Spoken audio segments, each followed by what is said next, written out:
because students couldn't mobilize effectively to make their voice heard because they couldn't gain access to the legislative process. They were also communicating in ways that just didn't match up with how the legislative process worked and how legislators communicated. So the bill was defeated, and I'm sitting at my computer, really dejected, feeling like a failure. And I get this email alert. I'm an avid skier, and I got this email alert telling me the number of inches of snow on every mountaintop in the Pacific Northwest in Canada, and expected snowfall for the next week. And I thought to myself, how is it that the kind of consumer information sector online is able to provide me such detailed information that allows me to make choices? Sure, this is about skiing, but that empowers me to make choices, but my government holds on to antiquated technology that disempowers me from being an effective citizen. And so I had this idea for Knowledge is Power, this online service run by a nonprofit, a nonpartisan nonprofit, that could provide citizens real-time information about what was going on in political issues that they cared about without telling them what they should think about that political issue. That it would enable them to communicate effectively with lawmakers in a way that lawmakers could spend less time managing their communication and more time actually engaging with their constituents. And I had this idea in 2000. And then I worked on it in 2001. And I did technical plans, and I moved to Seattle, where you throw a rock, you hit a computer engineer, or like a software engineer. Then the dot-com bust happened, and they were at all the cafes and bars unemployed. It was fantastic for me, because I basically just, I learned so much from so many brilliant people. And what I realized in doing my research was that the technology from government was in such a state that to launch Knowledge is Power in 2001 would cost at least $1 million. And I realized, I was smart enough at that time to realize that technology would improve so much and the cost would come down so dramatically that if I did my work, if I did my research, I could then launch Knowledge is Power for a fraction of the price sometime in the future. Because I didn't feel like the funding was there for this kind of work. And I knew certainly $1 million for a 21-year-old wasn't out there. And so what I did is I took opportunities that gave me the best skills I could to be the best social entrepreneur, nonprofit leader I could. So I went and worked for Howard Dean's presidential campaign, and I did technology planning for them in New Hampshire, Vermont, Iowa, Washington State. I designed a social network for the Dean campaign, and everybody was like, why do you need a newsfeed? And so that it wasn't quite implemented, but I look at things like Facebook, I'm like, wow, that's amazing that kind of thing really took off. And I built relationships with people in government and politics across the political spectrum. I forgot to mention, as a kid, I was a hardcore Republican. And suddenly found myself working on the Dean campaign. And now as a nonprofit leader, I'm totally nonpartisan. Like, I'm totally pulled back from partisan politics, but I really enjoyed getting to know these leaders in the political technology and the government space. And I realized that more research needed to be done on how legislators communicated with citizens. And by the way, anybody in the back who's keeping time, just give me a 5 or a 6 or whatever. I realized research needed to be done. So I took an unpaid internship in Congress and worked for 4 months. When I wasn't working in Congress, I didn't know what I was doing essentially an anthropological study of the communications habits of lawmakers and what was effective coming to them from constituents. And I found some really shocking things. 1, legislators, staffers, your email goes through 4 to 6 staffers' hands before returning to you as a form letter. That process can take 6 to 8 weeks, and that's if you don't send a hard copy letter in which it has to be irradiated, and that takes an additional 6 weeks.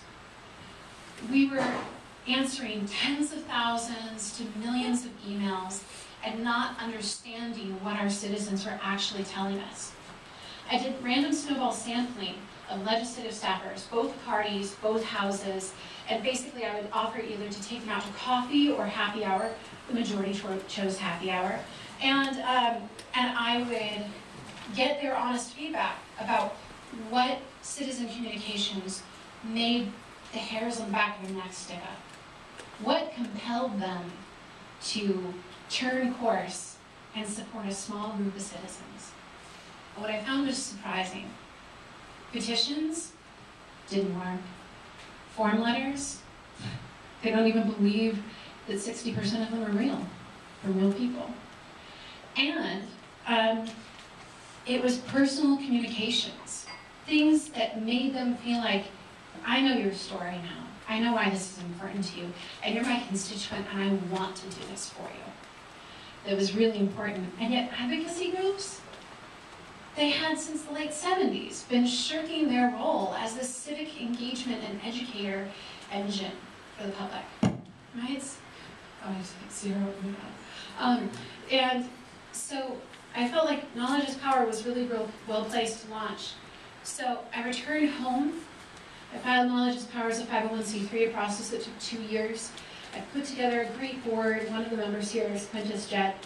And then I put in $10,000 of my own money into starting up Knowledge is Power. I hired the developers, I got all of this stuff going, and we launched in early 2008, and everything was falling into line. We got a small grant from the Select Foundation, we got a $75,000 grant from the Ford Foundation, we were getting media, we were getting coverage, people were giving great feedback about our service. There was legislation tracking and interaction for citizens in Washington State. And then I came to the Mobilize.org Democracy 2.0 Summit, and Knowledge is Power took first place for launching our service for the city of Seattle. And I was shocked to find that we had scored like 28% higher in every category. It was crazy. And I felt like, wow, like this is what it must feel as a social entrepreneur to arrive. And 2 weeks later, I get a call at 4 a.m. And I didn't realize when I picked up the phone that everything would just be ripped out from underneath me. And I will not cry. But I found out that my father had had a stroke. He was in a coma, and he wouldn't wake up again. And during that time, I had a developer run out on me, taking the funds we had given, or paid for the work, even though I had vetted him, done all my due diligence. I found out I had a chronic illness, nobody knew quite what to do about. And it just seemed like, as 2009 rolled out, every time a media piece would come out about how great Knowledge is Power was, something else just kind of get pulled back. And so what I realized, as I talked to my peers who are millennials, is that I think, there's actually research on this kind of thing, but I think millennials think that you have to be like naturally good at something that you do for it to be a success, for you to be a success. And what I realized is sometimes life just happens, and it's not your fault. And there are only a certain number of things you can control. And that what's important is your ability to get back up. How good are you at getting back up when challenges are thrown down your path? And I realized that I am really, really good at that. And so in late 2009, early 2010, Knowledge is Power relaunched services using what was left of our forward money, and created the first really comprehensive online legislation tracking tool, free for citizens, integrating video, translating legalese words, ensuring that your communication was effective, and that you were educated on how to communicate with your lawmakers. And then we started up an event series called OpenGov West. We've since had 4 events, 2 countries, 3 states, 1,200 government leaders from across the United States and Canada and beyond. We now have, in a tough funding environment, I realized Knowledge is Power had to be tougher. And so we have a lot of social entrepreneurial revenue generating knitted into Knowledge is Power. So that's our events, that's the advising that we're often requested to give to governments on civic engagement, open government, and transparency technology. That's also our usability studies. We did a usability study for the city of Seattle, and they became the best municipal website in the world, or in the United States. I wish in the world, but in the United States.